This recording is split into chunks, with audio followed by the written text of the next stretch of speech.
Assalamualaikum warahmatullahi wabarakatuh. Ya, Alhamdulillah kita lanjut untuk pemahar berikutnya, yaitu klien nomor 3733. Mbak Wira ulangi, klien nomor 3733. Di sini ada terawangan sebuah gelang ya berwarna hitam.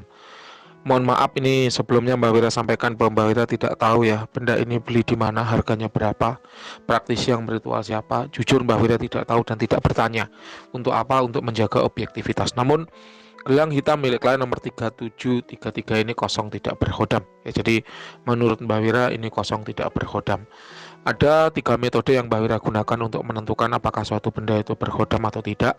Yang pertama yaitu dengan metode injeksi, dengan metode vibrasi energi. Di apabila suatu benda itu memang berhodam, hodam itu kan makhluk ya dari bangsa jin. Kalau jin itu hidup maka dia pasti memiliki energi.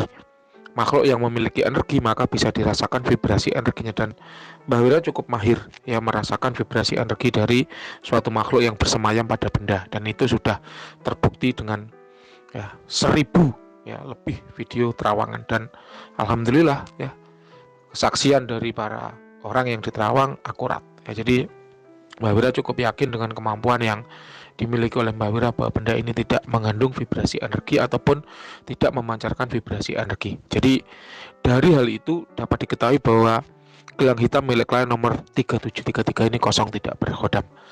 Nah, untuk lebih memastikan ya, Mbak Wira menggunakan metode yang selanjutnya yaitu metode visual, yaitu suatu metode yang digunakan untuk mencari tanda-tanda penampakan ya. Apa itu tanda-tanda manifestasi, tanda-tanda kehadiran khodam pada suatu benda.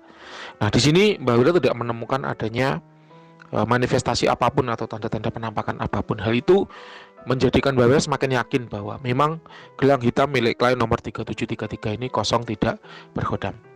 Nah, yang terakhir ya, ada satu metode yang agak keras ya. Kenapa? Karena ketika dua metode lain itu menyatakan kosong, maka metode yang ketiga ini baru bisa digunakan, yaitu dengan cara metode injeksi energi. Jadi benda yang kosong tidak berkedam itu kita injek dengan energi beberapa kali. Kenapa?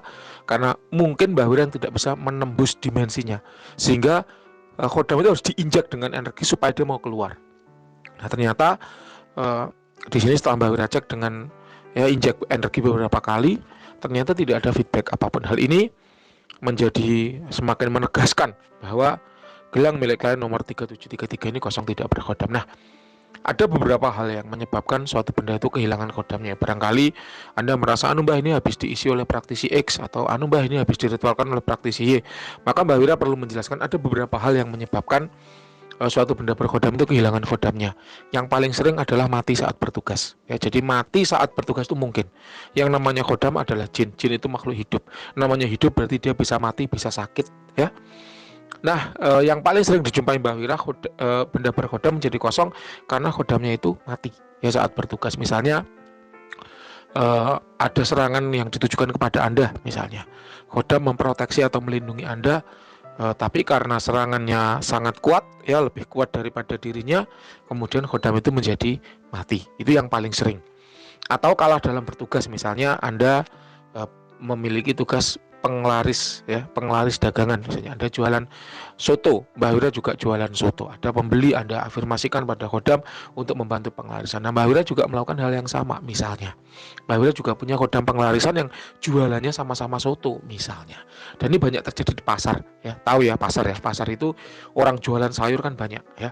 Orang jualan ayam banyak, orang jualan daging banyak. Nah, itu antara satu penjual dengan penjual yang lain itu, apabila penglaris yang dipakai itu tipenya ekstrim, maka dia bisa membunuh kodam kerejekian dari orang lain, dari pesaing usahanya. Bahkan ada juga yang bisa menutup kerejekian dari pesaing usahanya. Ini jadi bergantung ya pesaing Anda seperti apa. Kalau ganas ya, hal itulah yang terjadi, dan itu banyak Mbak Wira jumpai di pasar. Ya, jadi misalnya ada orang mau beli soto, kodam Anda bergerak untuk menarik perhatian dia. Kodam Mbak Wira juga.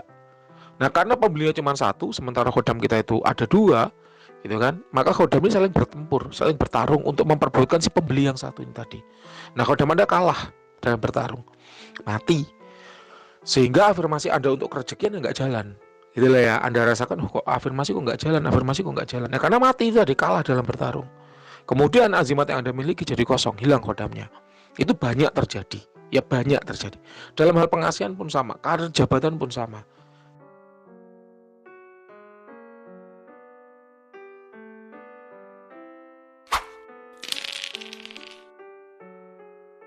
bos ya, punya jabatan kosong manajer katakan satu.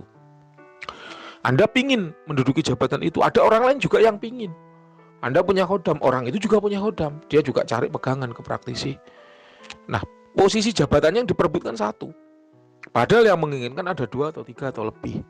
Maka khodam ini akan saling bertarung, memperebutkan si jabatan ini tadi, memperebutkan pengaruh ya, siapa yang bisa mempengaruhi pimpinan kan gitu. Nah, maka kemungkinan kalau ada yang menang satu, maka yang lain mati. Ya, jadi dalam mempertahankan perintah ya, dalam menjalankan perintah yang Anda berikan, itu bisa saja khodam saling bertarung dan mati. Ya, ini banyak terjadi di pasar. Mbak Wira paling mudah memberikan contoh itu pasar, karena pasar itu kan penjual yang sama banyak, penjual buah banyak kan itu ya, sayur banyak, ayam banyak, penjual tempe tahu banyak, ya, semua punya pegangan masing-masing untuk mencari penglarisan untuk dagangannya sendiri-sendiri. Ya, itu contohnya mati dalam bertarung. Kemudian yang kedua, ada batin yang menolak khodam itu. Jadi misalnya ada perjanjian bahwa kamu mendampingi si X misalnya ya, hingga si X itu mengembalikanmu ke alamnya. Nah, mengembalikan itu tidak harus lewat ucapan, hei khodam kamu tak kembalikan ya, enggak seperti itu. Bisa saja ketika batin itu menolak gitu kan, kok capek ya punya khodam, seperti nggak ada pengaruhnya, padahal dalam tanda kutip memang afirmasi yang diberikan berat sehingga butuh waktu untuk menjalankan, tapi si pemilik itu buru-buru menolak atau menyangkalnya gitu kan, kok nggak ada gunanya ya punya khodam, afirmasi juga nggak jalan-jalan, kalau kayak gini percuma punya khodam, nggak ada gunanya, nggak ada pengaruhnya, nggak ada efeknya. Maka kalimat batin penyangkalan seperti itu akan membuat khodam itu rilis, otomatis lepas kembali ke alamnya, dianggap perjanjiannya itu udah diselesaikan gitu loh ya. Atau aku kok bosan ya punya khodam, lama nggak tak akses, masih ada nggak ya, kayak gitu ya. Kalau nggak ada ya sudahlah, atau aku juga nggak begitu mengaksesnya, nggak begitu butuh. Nah, itu udah kembali. Jadi batin seperti itu kan yang tahu hanya pemiliknya, orang lain kan nggak tahu, namanya juga batin. Tapi ketika dicek itu berdampak pada khodam-khodam yang dimiliki. Yaitu yang kedua. Yang ketiga adalah pantangannya dilanggar atau perawatannya tidak dipenuhi.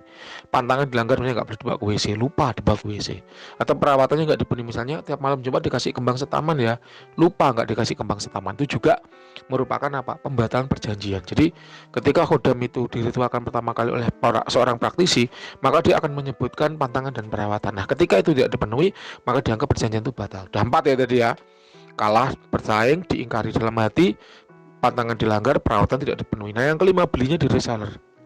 Ya, beli di reseller ini rawan. Kenapa? Karena khodam itu seringkali nggak jodoh. Jadi gini misalnya, Mbak Wira narik keris, pusaka, tombak dari alam, sakti mandraguna, keris empu gondrong misalnya. Ya, sakti mandraguna. Ada kolektor sebut saja A, naksir sama keris empu gondrong tadi, dibeli.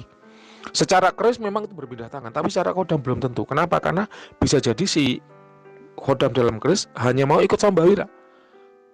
Ya, ketika keris itu berpindah tangan ke si A, maka khodamnya nggak ikut, sehingga akhirnya keris itu kehilangan kesaktian.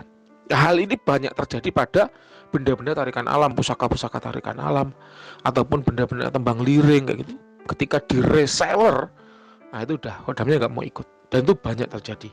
Atau kasus lain misalnya begini, Anda beli gelang ya, pengasihan misalnya dari Mbah Wira, kemudian Mbah Wira ditularkan untuk si A. Wah, ini dah sakti mandraguna, dari jomblo istrinya langsung 4 misalnya ya, saking kuatnya si pengasihan.